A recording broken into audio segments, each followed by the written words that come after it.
Hello student, YouTube के हमारे इस चैनल में आप सभी लोगों का स्वागत है। और आज के वीडियो लेक्चर में हम लोग कुछ न्यूमेरिकल करने वाले हैं जो कि ओम्स लॉ पोटेंशियल डिफरेंस के जो डिफिनीशन है उस पर आधारित होंगे। तो चलिए आज के वीडियो लेक्चर में हम जो भी न्यूमेरिकल लेंगे वो ओम्स लॉ पे आधारित होगा और एक आध न्यूमेरिकल जो होगा वो पोटेंशियल डिफरेंस के डिफिनीशन पर आधारित है, उसके फार्मूले पे आधारित होगा। जैसा कि आपके ब्लैक बोर्ड पे पहला सवाल है कि how much work is done in moving A charge of 2 coulomb across 2 points having a potential difference of 12 volt. तो देखिए, हैविंग ए पोटेंशियल डिफरेंस, तो हमने कहा था कि पोटेंशियल डिफरेंस जो होता है वो आप जो है डेल्टा वी से या तो वी से ही डेल्टा वी आर वी से ही दिखा सकते हैं। ठीक है ना, वो कितना है 12 वोल्ट है। ठीक है ना, चार्ज हमारा क्या है, चार्ज हमारा क्यू, कैपिटल से स्मॉल जो भी चाहे दिखा सकते हैं, वो 2 कूलम है। ठीक है ना, पूछ रहा how much work is done, यानी कि पूछ रहा है डब्ल्यू कितना किया जाएगा। तो according to definition of potential difference, है ना, तो पोटेंशियल डिफरेंस के फार्मूले से हम लोग क्या करते हैं, हम लोग जानते हैं कि पोटेंशियल डिफरेंस होता है डब्ल्यू अपॉन क्यू होता है। ऐसा आप लोगों ने पढ़ा है पीछे, और सिंपल है। यहाँ से यहाँ पे हमने क्या लिया था, पॉजिटिव चार्ज लिया था, वो क्या कहते हैं उसको, टेस्ट पॉजिटिव चार्ज है, तो प्लस क्यू नॉट लिया था। तो हमने वहाँ कहा भी था कि वहाँ पे आप प्लस क्यू नॉट ले सकते हैं, केवल क्यू ले सकते हैं, कैपिटल क्यू ले सकते हैं। तो यहाँ से आप को क्या मिल सकता है, work done Q into delta we. तो आप डेल्टा वी की जगह वी भी ले सकते हैं। ठीक है ना, तो फ्रॉम द फार्मूला यहाँ पे लिख सकते हैं, फ्रॉम द फार्मूला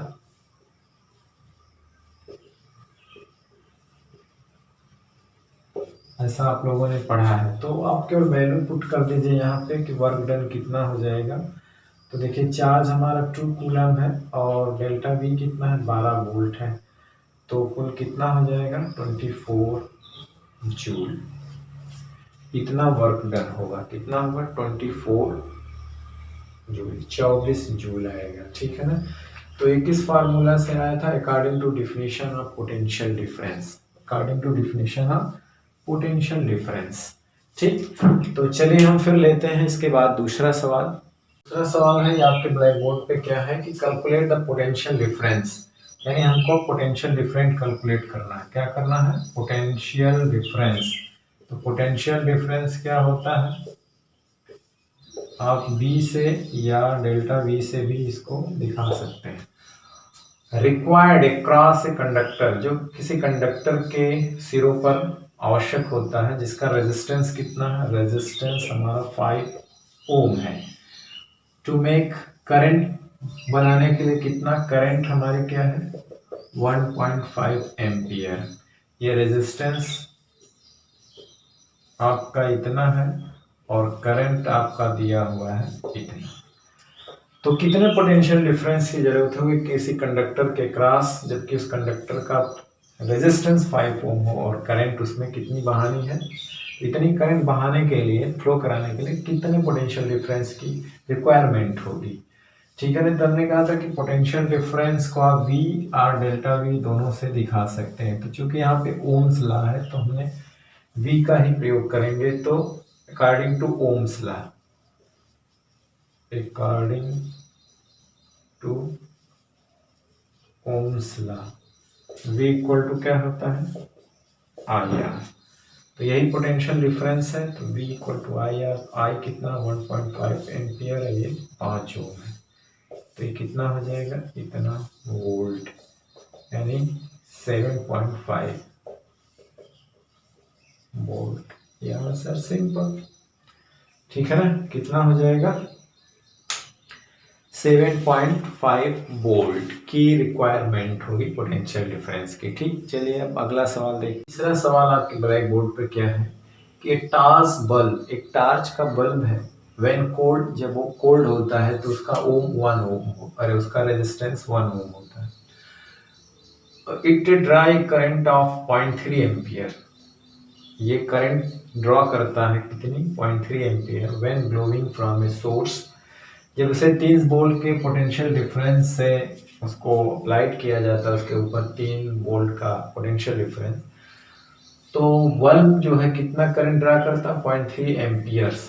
कब? जब से कोई करंट नहीं होती बल्ब में, वो कोल्ड होता है तो उसका रेजिस्टेंस ये होता है। जब उससे इतनी एम्पियर की करंट बहती है 3 वोल्ट के विभवांतर पे, तो वो ग्लो करने लगता है। तो अब कह रहा है कि calculate the resistance of the bulb. Bulb का उस वक्त रेजिस्टेंस क्या होगा व्हेन ग्लोइंग, जब वो ग्लो कर रहा है। और explain the reason for the difference in resistance. ठीक है ना, तो रेजिस्टेंस निकालना है कि जब वो ग्लोइंग करेगा, कोल्ड पे तो 1 ओम है, जब ग्लोइंग करेगा तो रेजिस्टेंस क्या होगा और डिफरेंस का कारण क्या है। तो डिफरेंस का कारण तो एक्चुअली क्या होगा, टेम्परेचर, इंक्रीजिंग इन टेम्परेचर। ठीक है ना, इंक्रीज इन इट्स टेम्परेचर। तो पहले हम उसका रेजिस्टेंस निकाल लें। तो ये तो कोल्ड है ना, कोल्ड रेजिस्टेंस कितना है 1 ओम है। ठीक है, जब बल्ब ग्लो नहीं कर रहा था तो कोल्ड रेजिस्टेंस क्या है 1 ओम है। तो रेजिस्टेंस ऑफ द बल्ब पहले लिखेंगे क्या है, रेजिस solution, resistance of the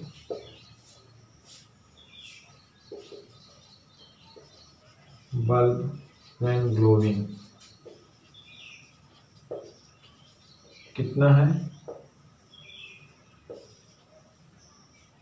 sorry current of resistance, current through the bulb, sorry resistance तो पता करना,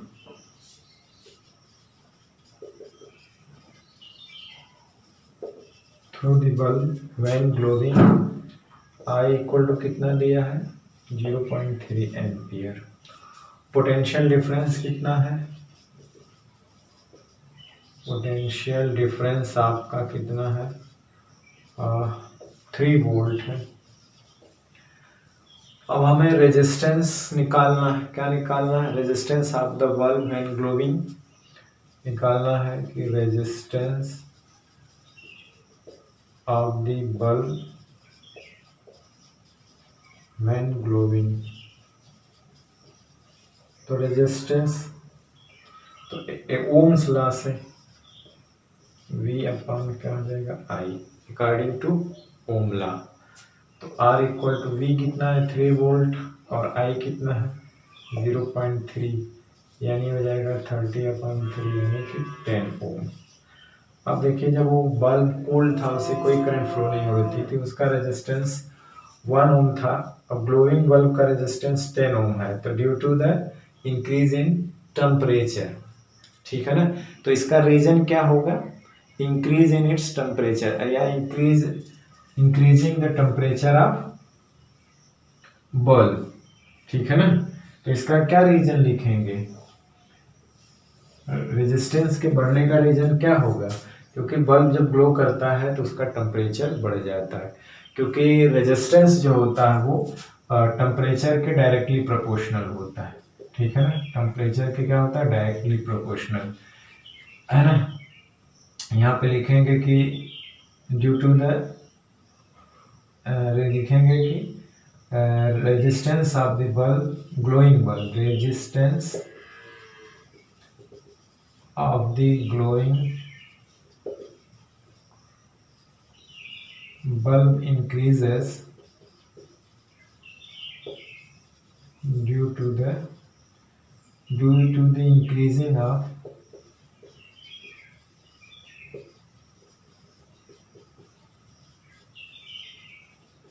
temperature of the bulb।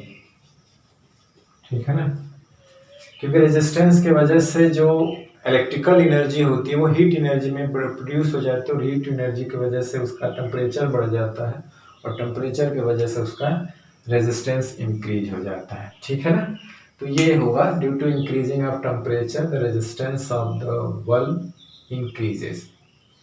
ठीक है, तो ये हमारा तीसरा सवाल था। अब चलते हैं अगले सवाल की तरफ, देखते हैं क्या है। सवाल है आपके ब्लैक बोर्ड पे, ये है कि जिसमें 2 पार्ट है कि how much current will an electric bulb draw from A 220 volt source if the resistance of the bulb filament is 1200 ohm। ठीक है ना। तो एक बल्ब का फिलामेंट का जो रेजिस्टेंस है वो 1200 ओम है, और जब उसे 220 वोल्ट के सप्लाई से यानी पोटेंशियल डिफरेंस पे उसको चालू किया जाता है तो वो कितना करंट लेगा, इलेक्ट्रिक बल्ब कितना करंट ड्रॉन करेगा, ठीक है ना, कितना करंट लेगा। तो current drawn by the bulb according to the Ohm's law है ना, यहाँ पे लिखेंगे according to the Ohm's law the current drawn by the bulb equal to क्या हो जाएगा, वी आर। देखिए V कितना है 220 वोल्ट, R कितना है 1200 ओम। तो आप 120 इसको डिवाइड करेंगे तो अब डिवाइड करके यहाँ पे लिख देना कितना, इतना एम्पियर आएगा, जो भी आएगा 22 में 120 से भाग देना। उसी तरह से इसके बी पोर्शन में क्या हो जाएगा कि the current drawn by the electric heater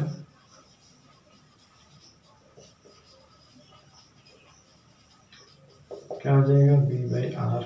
तो यहाँ पे कितना वोल्टेज है, ये 220 वोल्ट यहाँ पर भी है, लेकिन उसका जो रेजिस्टेंस है वो 100 ओम है। कितना है 100 ओम, रेजिस्टेंस कितना है 100 ओम, ठीक है ना। तो ये तो हो जाएगा धीरे धीरे 2.2 एम्पियर। ठीक, तो ये आसान सा सवाल था, ठीक है। तो चलिए अब अपने अगले सवाल की तरफ चलते हैं। सवाल नंबर 5, हमारा जो पांचवा सवाल है वो आपके ब्लैक बोर्ड पे ये है कि the potential difference between the terminals of an electric heater is 60 volt when it draws a current of 4 ampere। जब वो 4 एम्पियर की करंट लेता है सोर्स से तो उस वक्त उसका पोटेंशियल डिफरेंस जो होता है वो 60 वोल्ट है। तो what current will the heater draw if the potential difference is increase to, जब उसे 120 वोल्ट पर अप्लाई किया जाएगा तो कितनी करंट लेगा। देखिए इसमें एक चीज तो नहीं बदलेगी, जो हीटर है इलेक्ट्रिक हीटर है उसका एक चीज फिक्स होगा, क्या चीज, उसका जो रेजिस्टेंस फिक्स होता है। जैसे कोई इलेक्ट्रिक बल्ब है या हीटर है वो फिक्स रेजिस्टेंस का बन के आते हैं। तो पहले केस में क्या दिया हुआ है, सोल्यूशन में देखिए क्या है कि पहले केस में पोटेंशियल डिफरेंस 60 वोल्ट है, ठीक है ना, और 4 एम्पियर की करंट ले रहा है, 4 एम्पियर, ठीक है ना। तो दूसरे केस में कह रहा है कि जब उसका पोटेंशियल डिफरेंस 60 के बजाय 120 वोल्ट कर दिया जाए तब कितना करंट लेगा, या उससे होकर कितनी करंट बहेगी, उससे होकर के कितनी करंट बहेगी। तो कहने का मतलब है कि उस वक्त जब हम पोटेंशियल डिफरेंस चेंज करेंगे तो हमें करंट पता करना है, लेकिन एक चीज हमें पता करना है जो नहीं बदलता, वो कांस्टेंट होता, क्या है, वो इलेक्ट्रिक हीटर का रेजिस्टेंस। तो हम पहले रेजिस्टेंस कैलकुलेट कर लें, ये बहुत जरूरी है। रेजिस्टेंस इलेक्ट्रिक हीटर का, resistance of electric heater, the resistance of heater क्या हो, यही कैलकुलेट करना है। तो क्या हो जाएगा, ओम के लॉ से ये 60 वोल्ट था, ये 4 एम्पियर था, ये 15 ओम हो जाएगा, ठीक है ना। 15 चौक का 60 होता है तो 15 ओम। अब देखिए एक चीज है कि ये तो फिक्स हो गया, अब क्या है दूसरे केस में, second case, in second case में क्या होगा कि हम पोटेंशियल डिफरेंस कितना, इतना वोल्ट हो गया, रेजिस्टेंस हमारा वही रहेगा, अब हमें करंट चाहिए कितना होगा, ठीक है, क्योंकि ये तो बदलेगा नहीं, ये चेंज हो गया। फिर यहाँ से ओम का लॉस लगाएंगे तो हमें अब करंट चाहिए, तो करंट क्या हो जाएगा, V dash equal to R, क्योंकि ये तो बदलेगा नहीं, V डैश 120 है, R कितना है 15 हो, तो I डैश क्या हो जाएगा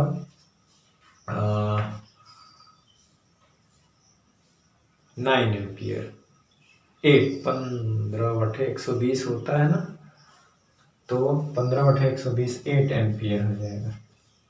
ठीक, तो ये कुछ अच्छा सा सवाल था, ठीक है ना, अक्सर इसमें कंफ्यूजन हो जाएगा। तो जब भी बल्ब या इससे रिलेटेड इस टाइप का सवाल हो तो एक चीज़ आप दिमाग में रखिएगा, पोटेंशियल डिफरेंस जब अलग अलग होता है तो करंट अलग हो जाएगी, लेकिन एक चीज़ नहीं बदलेगा, क्या? बल्ब या हीटर का रेजिस्टेंस। तो पहले आप रेजिस्टेंस कैलकुलेट कर लीजिएगा, बाकी सब कुछ अपने आप कैलकुलेट हो जाएगा, ठीक है ना। तो यहाँ पे देखिए क्या हुआ कि रेजिस्टेंस कांस्टेंट है, एक तरह से रेजिस्टेंस तो बदला नहीं, तो जाहिर सी बात है कि जैसे वोल्टेज देखिए डबल हो गया तो करंट जो है भी डबल हो गई। तो ये ओम का नियम का फॉलो भी हो रहा है यहाँ पे कि जो है करंट जो है पोटेंशियल डिफरेंस के प्रोपोर्शनल होती है, ठीक है ना। तो